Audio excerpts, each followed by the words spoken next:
अस्सलाम वालेकुम। आज हम बनाएंगे अरबी बैंगन।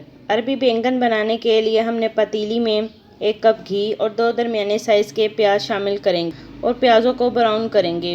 अब प्याज हल्के से ब्राउन हुए तो हमने इसमें 1 पाव अरबी और हरी मिर्ची शामिल कर दी और अरबियों को भी फ्राई करेंगे।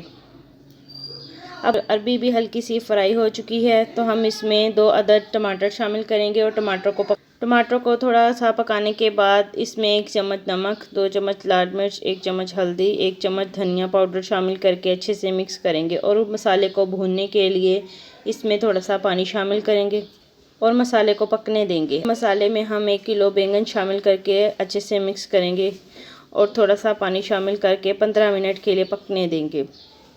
अब बैंगनों को पकते हुए 15 मिनट हो चुके हैं। हम इसका कवर पीछे करेंगे। बैंगन ऑलमोस्ट तैयार हो चुके हैं। हम इसको मज़ीद 5 मिनट तेज़ आंच पर पकाएंगे।